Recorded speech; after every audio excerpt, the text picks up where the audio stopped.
네, 이재명 대표의 개회 선언으로 더불어민주당 제1차 최고위원회의를 시작하겠습니다. 네, 제1차 최고위원회의를 시작하겠습니다. 먼저 이재명 당대표의 모두 발언이 있겠습니다. 네, 긴 시간은 아니었지만 약간 낯선 풍경 같습니다.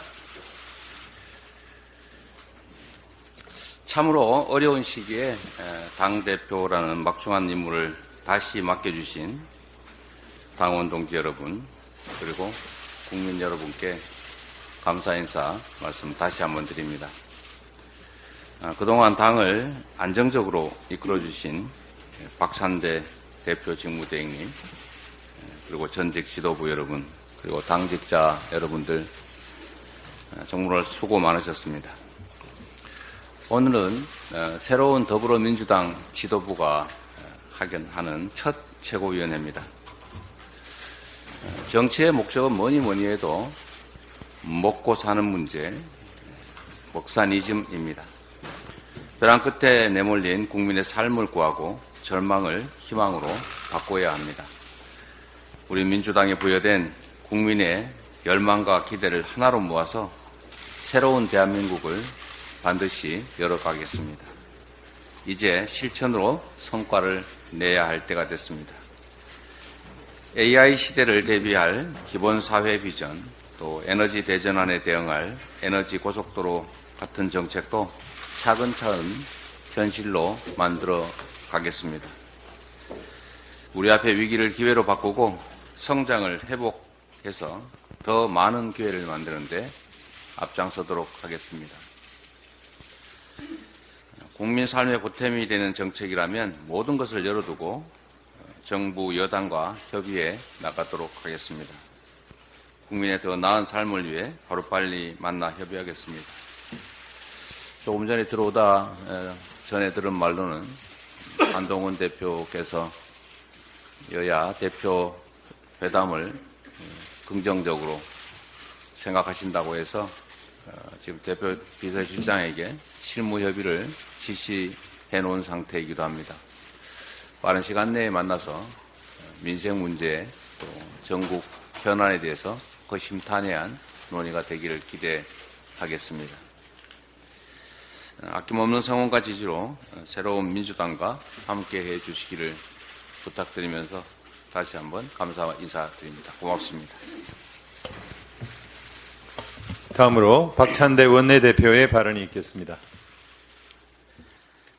새로운 지도부와 함께 여는 첫 최고위원회의입니다. 당대표에 당선되신 이재명 대표님을 비롯해서 막판까지 치열한 경쟁을 뚫고 최고위원에 당선되신 분들께 진심으로 축하드립니다. 아쉽게 떨어지신 분들에게도 위로와 격려의 말씀 전합니다.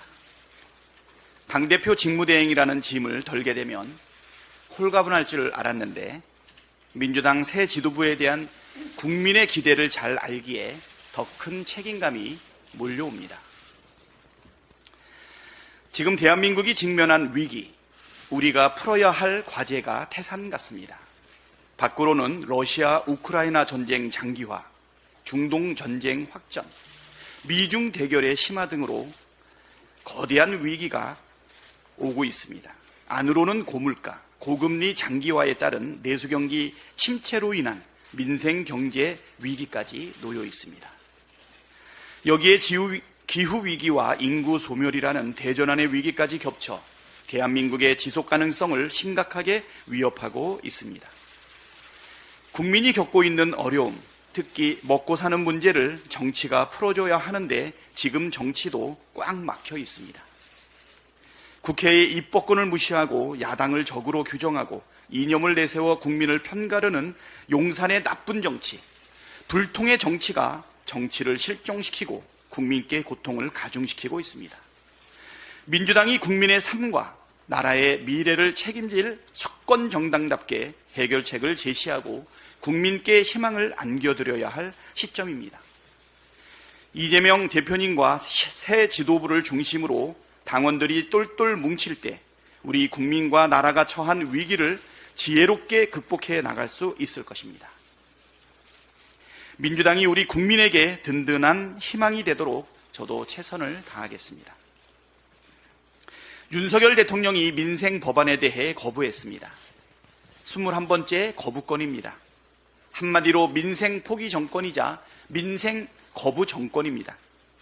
국민이 바라는 민생 회복 지원 특별법과 노란봉투법에 대해 거부권을 행사할 이유가 단 하나라도 있습니까? 지난 여름 휴가 때 민생 현장을 살피겠다고 하더니 정작 진지한 고민도 없이 민생 법안을 거부했습니다. 길거리 지나다니다 보면 문을 닫은 점포들, 비어있는 상가가 즐비한데 그건 못 보셨습니까? 아니면 볼 생각이 없었습니까? 지난해 폐업 신고를 한 사업자가 98만 6,487명으로 2006년 관련 통계 집계 이후 최대치입니다. 폐업 사유도 사업 부진이 외환 위기 당시였던 2007년 이후 역대 두 번째로 많습니다. 고물가, 고금리의 심각한 내수 침체가 이어지고 있고 전기, 가스요금 인상까지 더해지면서 자영업자와 소상공인들이 한계 상황에 내몰리다 못해 줄폐업하고 있는데 대통령과 정부, 여당은 나 몰라라 하고 있습니다. 내수 경기에 심폐소생이 필요한 골든타임을 이렇게 허비하면 우리 경제가 다시 소생할 기초 체력마저 완전히 고갈되지 않을까 큰 걱정입니다. 대통령은 더 나은 대안은 제시 못하면서 야당이 낸 법안은 무조건 거부하고 여당은 현금 살포 법안이라고 거짓 선동하며 민생 법안을 반대만 했지 국민의 고통을 책임지는 모습은 전혀 보이지 않고 있습니다. 이렇게 민생에 무책임한 정권이 지금껏 있었습니까?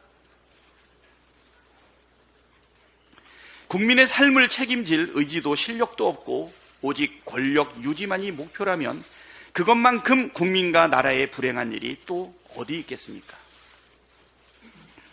윤석열 대통령은 지금이라도 정신 차리고 국론 분열이 아니라 국민 통합, 민생 외면이 아니라 민생 해결을 위한 국정 운영에 나서길 거듭 촉구합니다. 국민의힘 한동훈 대표가 해병대원 특검법에 대해 다시 토를 달았습니다. 민주당이 순직 해병의 억울함을 풀고 수사 외압의 진실을 밝힐 수 있다면 제3자 추천안도 대승적으로 수용할 수 있다고 밝히자 소위 제보 공작 의혹까지 수사 대상에 포함시키는 것이 필요하다고 토를 단 것입니다. 한 대표님, 화법입니까? 당대표 선거 때는 제3자 추천 특검을 해야 한다고 했다가 당선된 뒤에는 발 빼더니 다시 추가 조건을 덧붙이면서 갈팡질팡하는 태도가 안쓰럽습니다. 하실 겁니까?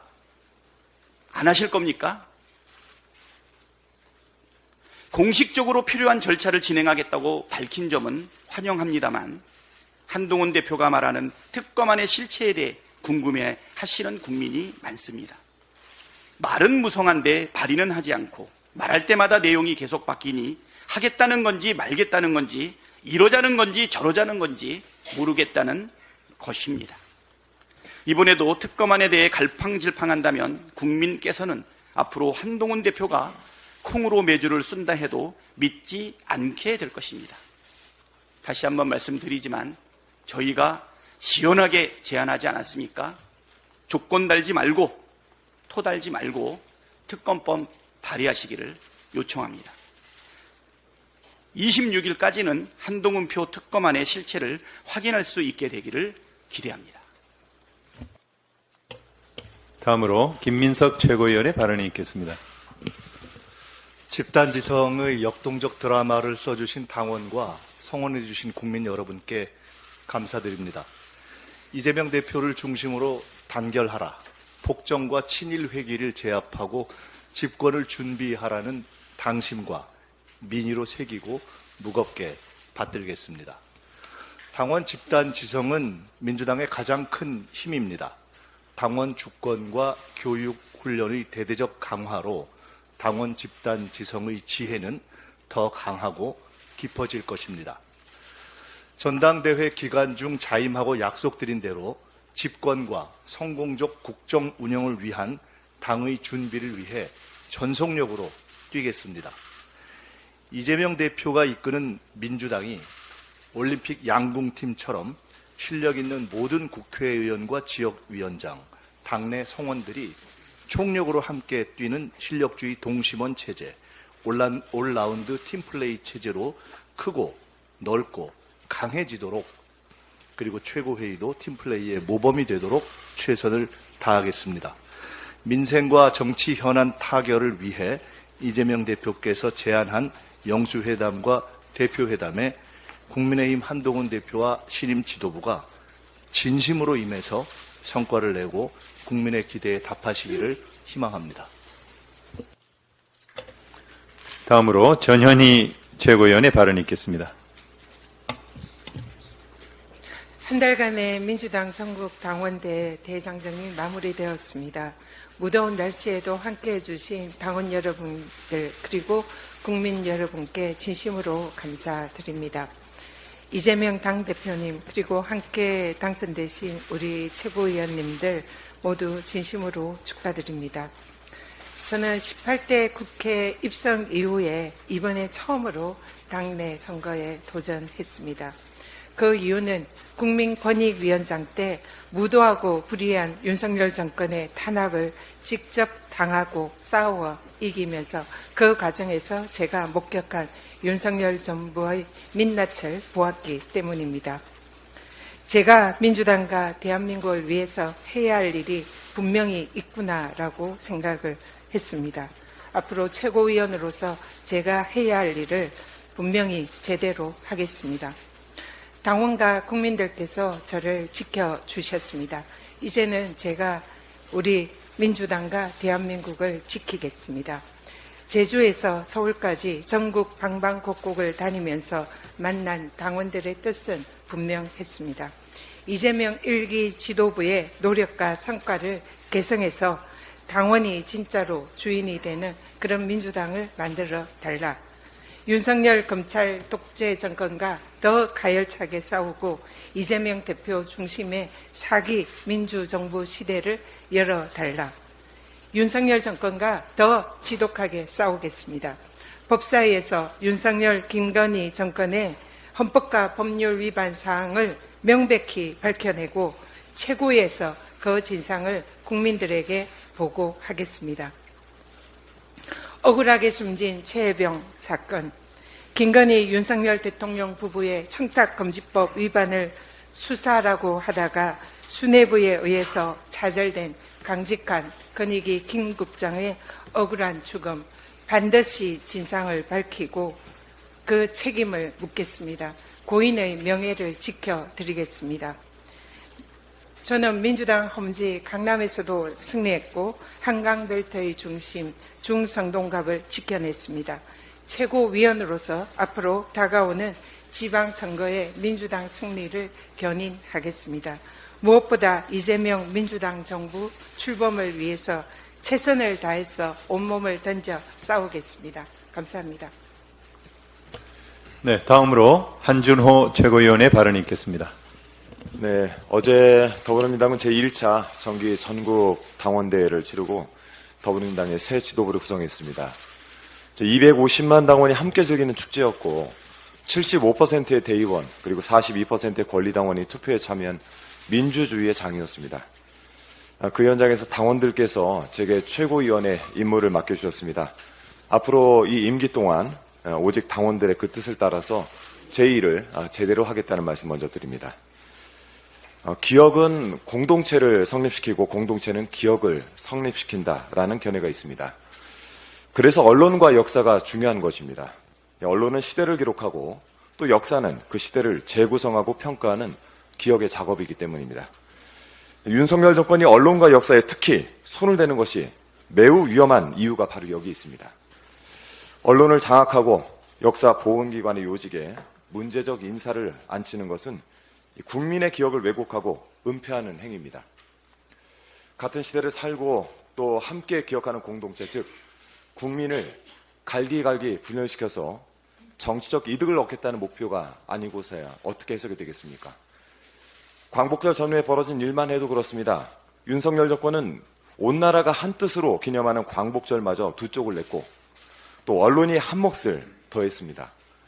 대한민국의 공영방송 KBS가 8월 15일 자정이 지나자마자 오페라 나비부인을 상영을 해서 온 국민이 일본 기미가요를 듣게 만들었습니다. 지난 16일에는 김태효 국가안보실 1차장이 중요한 건 일본의 마음이라고 천일 공로할 발언을 했습니다. 논란이 불거지자 이 대통령실 고위 관계자가 18일에 입장을 냈는데요. 수십 차례에 걸쳐서 일본 정부의 공식적인 사과가 있었다라면서 이 피로감이 많이 쌓였다라고 두둔을 했습니다. 우리는 아직도 일제강점기의 상처와 분노를 잊지 못했습니다. 그런데 윤석열 정권은 요설을 늘어놓고 역사적 기억까지 왜곡하려고 듭니다. 이래서 해야 되겠습니까?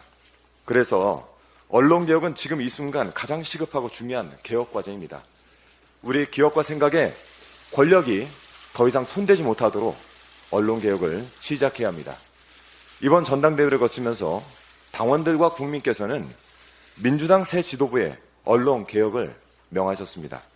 그 시대적 사명을 빠르고 확실하게 달성할 수 있도록 유능한 민주당의 진면목을 보이도록 저도 함께 최선을 다하겠습니다. 고맙습니다. 다음으로 김병주 최고위원의 발언이 있겠습니다.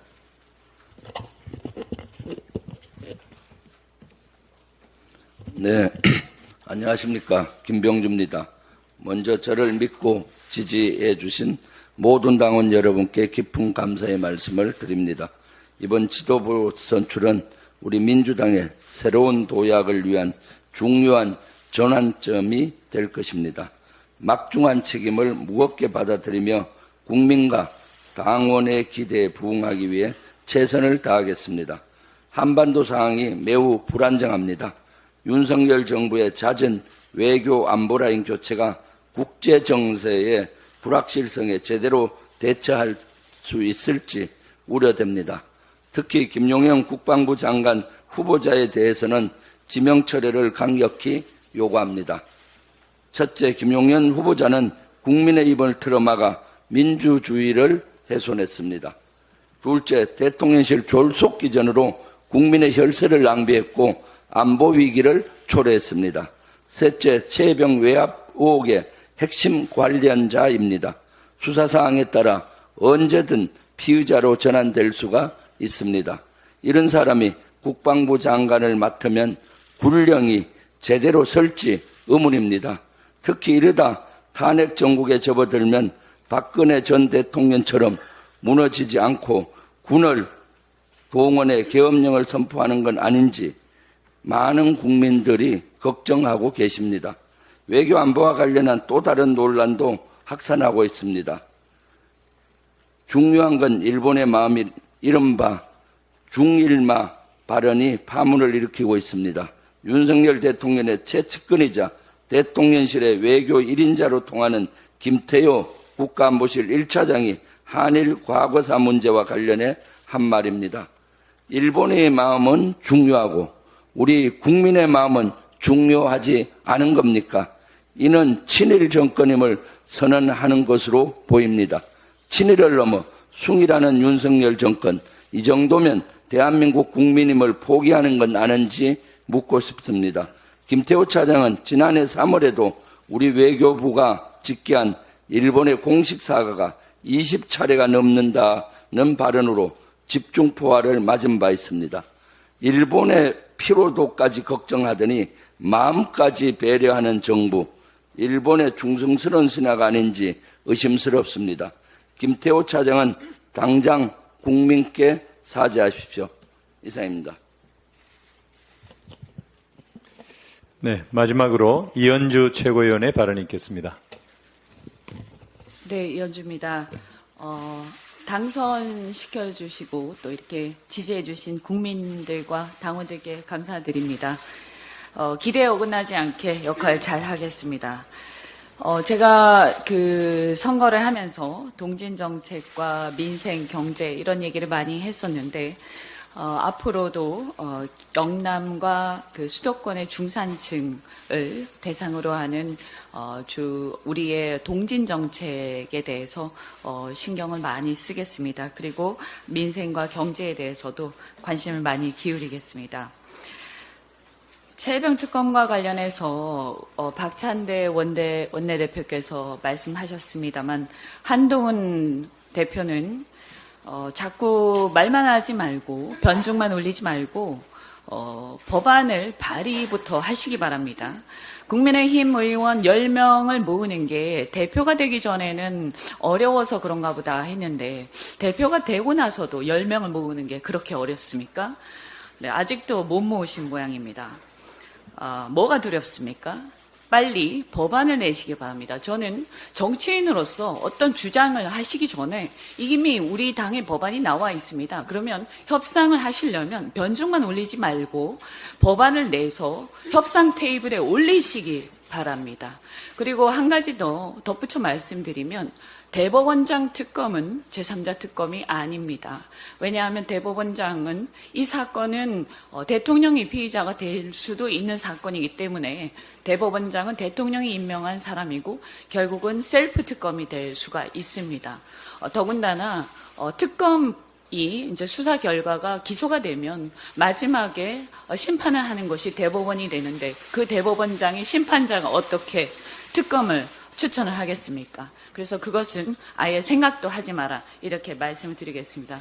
한 가지만 덧붙여 제가 TMF 사태와 관련해서 한 가지만 말씀드리겠습니다. 지금 이 TMF가 2조 가까이 피해액이 예상이 되고 있습니다. 당장 정산을 하지 못하면 줄도산이 이어질 걸로 생각이 되는데, 지금 긴급 경영 안전 자금, 이게 지금 심각한 문제입니다.